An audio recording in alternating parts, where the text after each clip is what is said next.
প্রিয় দর্শক, দেশ এবং প্রবাসী এই মুহূর্তে যে যেখান থেকে আমাদের ইউটিউব চ্যানেলটি দেখছেন সবাইকে প্রীতি এবং শুভেচ্ছা জানিয়ে শুরু করছি আজকের প্রতিবেদন। দর্শক, দেখতে পাচ্ছেন যে আমার সামনে একজন বোন বসে আছে। আজকে আমরা আছি বোনটির জীবনের গল্প শুনবো। আপু, আসসালামু আলাইকুম। ওয়ালাইকুম আসসালাম। কি নাম ভাইয়া? বর্ষা ভাইয়া। বর্ষা। বর্ষা আপু কি ভালো? হ্যাঁ, ভালো। মন প্রাণ কি ভালো আছে? আল্লাহ রাখছে কোনো রকম ভালো। তো এই যে বৃষ্টির দিনে বর্ষা আপুর কাছে আসছি, হ্যাঁ, তো বর্ষা আপুর জীবনের গল্পটা একটু শুনতে চাই। জীবনের গল্প ভাই কি বলবো আর, মা তো মারাই গেছে আর আব্বু আছে। আব্বু থেকেও না থাকার মতন। আব্বু বিয়ে করছে, বিয়ে করলে তো সে তার ফ্যামিলি নিয়ে ব্যস্ত থাকে। একটা ভাই আছে, একটা বোন আছে, আমরা দাদির কাছে থাকে। খুব কষ্টে আমাদের জীবন যাপন করছে। আমি প্রতিবেদনের সামনে দাঁড়াই না, কিন্তু একটা ভিডিও করছি আমি। অনেক ভাইরা আমাকে অনেক সাহায্য করছে, কিন্তু যারা আমাকে ভালোবাসতে চাইছে তাদের আমি মন থেকেই ভালোবাসা দিয়েছি। কিন্তু আমার সাথে যে তারা গাদ্দারি করবে এটা আমি ভাবতে পারিনি। কিন্তু আমি ভাবছিলাম কোনোদিন আর ভিডিওর সামনে আসবো না। অনেক হাজার হাজার মেয়েরা ভিডিওর সামনে আসে, কিন্তু আমি একটা ভিডিও করেই বন্ধ করে দিছিলাম যে ভিডিওর সামনে আসবো না। কারণ কি করবো, চলতে পারি না। দাদিটা গেরাম করে কই টাকাই পায়, তার জন্য বাধ্য হয়ে আমি আবার ভিডিওর সামনে আইছি। কিন্তু যেসব ভাই আমার মনে আঘাত দিছ তারা তো আমার ভিডিওটা দেখবা, তারা আশা করি তারা আর আমাকে ফোন দিও না। কিন্তু মন থেকে আমি তাদেরই ভালোবাসছিলাম। আর এমনি আমাকে সাহায্য করছে, হেল্প করছে অনেক ভাই, কিন্তু বিয়ে করতে চাইনি। এমনি বোন হিসেবে হেল্প করছে। আর যারা আমাকে বিয়ে করতে চাইছেন, আশা ভরসা দেখাইছেন, তারা আমার কাছে আর ফোন দেওয়া লাগবে না। আর আমি অনেক কষ্ট করে আইছি। এইরকম একটা মনের মানুষ চাই যে আমাকে ধোঁকা না দেবে, ভালোবাসবে। টাকা দিয়ে, গাড়ি বাড়ি, অর্থ সম্পদ দিয়ে ভালোবাসা হয় না। ভালোবাসতে গেলে ভালো একটা পবিত্র মন লাগে। তো টাকা পয়সা হচ্ছে ক্ষণিকের জন্য। সে যদি দেশে আসে, দেশে কি থাকে কি বাইরে থাকে, সে যদি আমাকে বিয়ে করতে চায় আমি তাকে বিয়ে করব। বিয়ে করার আগ পর্যন্ত আমার সুখে দুঃখে সে আমাকে দেখবে, আমাকে ভালোবাসবে, এটাই আমার আশা। আর এই যে আমি আগেও বলছি, ওখানে বলছি, আমি খুব একটা সেলাই মেশিন এর জন্য আমার অনেক একটা আশা। আমি মেশিনটা কিনতে পারি না, অন্যের বাসায় কাজ করি, এটার জন্য আমার খারাপ লাগে। কিন্তু আমাকে মেশিনের আশা অনেক ভাই কি দেখাইছে, কিন্তু কেউ আমাকে দেয়নি। মেশিনটা গাছ পর্যন্ত আমি পাইনি, কিন্তু দেশে খাওয়ার জন্য, চলার জন্য 4,000 5,000 এরকম করে দিয়েছে। এই টাকা আমি জমা করতে চাইয়ে আমার টাকা চলেই গেছে, জমাইতে পাইনি আমি টাকাটা। তবু আমি কষ্ট করে অন্যের বাসায় কাজে যাই। তো যে ভাইরা আশা ভরসা ভালোবাসা দেখে যে গাদ্দারি করছে, হ্যাঁ, কি ধরনের গাদ্দারি গুলো করছে একটু বলা যাবে? কি ধরনের গাদ্দারি করছে? বলছে তোমাকে বিয়ে করব, তোমাকে ভালোবাসবো, তোমাকে আমি এতগুলা টাকা দেবো, এই কালকা দিচ্ছি, আধা ঘন্টা পরে দিচ্ছি, তুমি এটা করবা আমার সাথে, আমাকে ভালোবাসবা।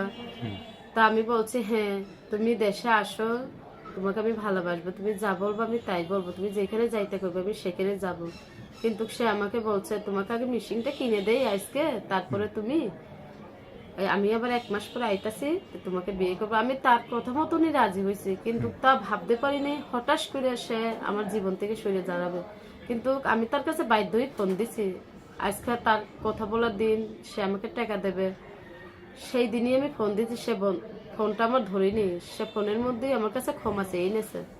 সে আমার কাছে, আমার অপরাধটা কি যে আমি মানুষের হয়তো যদি তার টাকা পয়সা অনেক নিয়ে খাইয়ে তার সাথে কথা না বলতাম, তারা খারাপ ভাষায় গালি দিতাম, কি তার ফোনটা আমি বন্ধ করে রাখতাম, তাহলে আমার এটা অপরাধ হতো। আমি তো তাদের মনে ব্যথা দিয়ে কোনোদিন কথা বলিনি। তারা নিজে থেকেই সরে গেছে, টাকা দেবে বলে তারা সরে গেছে। তো যারা গাদ্দারি করছে, হ্যাঁ, আবার তাদের ভিতরে তো অনেকে সাহায্য সহযোগিতা করছে, হ্যাঁ করছে। তো যে ভাইরা সাহায্য সহযোগিতা করছে তাদের জন্য কি মন থেকে দোয়া করা হয়? দোয়া এটা চেয়ে নিতে হয় না, দোয়া যার যার মনে থেকেই দেয়। মন থেকে দোয়া হচ্ছে। হ্যাঁ, মন থেকে আমি তাদের দোয়া করছি, তারা বিয়ে করুক আর বা না করুক, তাদের ছেলে মেয়ে বাবা মা আল্লাহ ভালো রাখুক। দেশ ছেড়ে বিদেশে গেছে, সে হাজার খারাপ হলেও আমি তাদের দোয়া করি তারা সুস্থ থাকুক, ভালো থাকুক।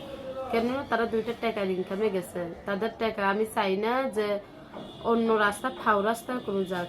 কিন্তু বাইরে যে সব ভাই আছে তাদের সবাইকেই বলি, একটা মন নিয়ে কোনো সময় খেলা করবো না। 10টা মেয়ে দেখে একটাকে ভালোবাসবা, কিন্তু ভালোবাসতে গেলে ভালো একটা পবিত্র মন লাগবে। সেই পবিত্র ভালোবাসা যদি কেউ বাসতে চায়, হ্যাঁ, 10টা মন থেকে যদি একটা মনকে বেছে নেয়, তাহলে বর্ষাপুর ফোন নাম্বারটা বলা যাবে? হ্যাঁ, বলা যাবে। মুখস্থ আছে? মুখস্থ আছে। তাহলে আমরা একটু শুনি।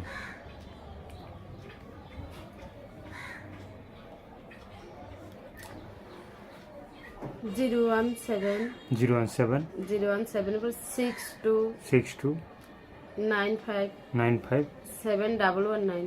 7119। এই নাম্বারে দর্শক যদি মানে বর্ষা আপুর সাথে যদি যোগাযোগ করে তাহলে মানে কথা হবে তো। হ্যাঁ তো দর্শক এই যে বর্ষা আপুর নাম্বারটা আমি আবারও বলি 01762957119। এই নাম্বারে বর্ষা আপুর সাথে আপনারা যোগাযোগ করবেন। তো যোগাযোগ করলে মানে যারা যোগাযোগ করবে তারা মানে জানতে চাইবে নাম্বারটা কি ইমো আছে? ইমু নেই, সত্যি ভাই ইমু নেই আমার হাতে। আপনি দেখেন, নাহলে আমার বুধমূলা সেট, বিশ্বাস না করলে এই যে দেখেন, এটা আমার বুধমূলা সেট, আমার মোবাইল হাতে ইমু নেই। আচ্ছা তখন আপনারা বিশ্বাস করবেন কি না করবেন, উপরে আল্লাহ আছে, আমার হাতে বুধমূলা আছে।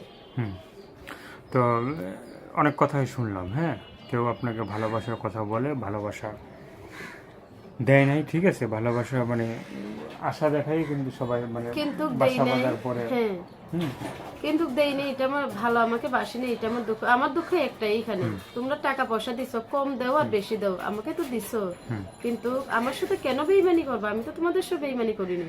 আমাকে আশা ভরসা দেখিয়ে রাস্তায় নেমিয়ে মাঝখানে পথে এসে আমাকে ফেলে দিয়ে যাবে, এটা আমি ভাবতেও পারিনি। এটা আপনাদের কাছে অনুরোধ, এইসব ভুল কোনো ভাই আমাকে করবা না। টাকা দাও আর না দাও, যদি ভালোবাসতে চাও তো ভালোবাসার মতনই ভালোবাসো, যেন সারা জীবন আমার পাশে থাকতে পারো। মানে সারা জীবন পাশে মানে থাকার জন্য ভালোবাসবে। তো এখন বর্ষাপুর দেশে বাড়ি করে? আমার দেশের বাড়িটা হয়েছে এসে চিটাগাং।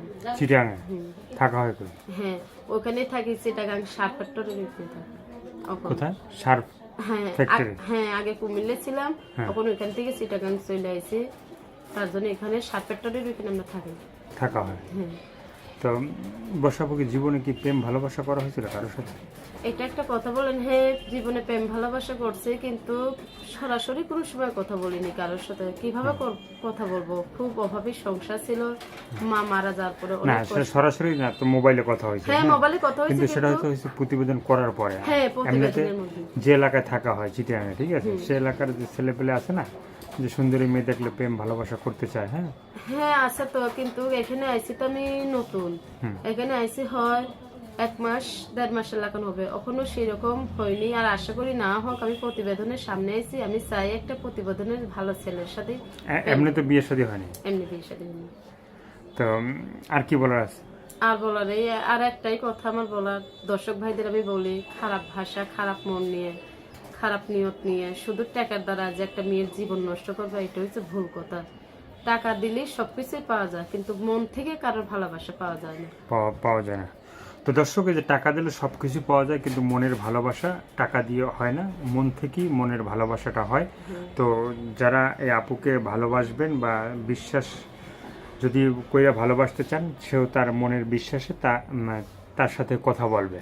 তো আপনারা ভালো থাকবেন, সুস্থ থাকবেন। আর এই ভিডিওটি দেখার পরে যদি আপুর কথাগুলো ভালো লাগে, যদি আপুকে বিয়ে শাদী বা সাহায্য সহযোগিতা যেটা করবেন সেটা আপনাদের একান্তই ব্যক্তিগত ব্যাপার। ভালো থাকেন, সুস্থ থাকেন, সবাইকে আল্লাহ হাফেজ। আর যারা নতুন চ্যানেলটি সাবস্ক্রাইব করে সঙ্গে থাকেন, সবাইকে আল্লাহ হাফেজ। সবাই ভীষণ ভালো থাকবেন, আর ভিডিওটি বেশি বেশি করে শেয়ার করবেন।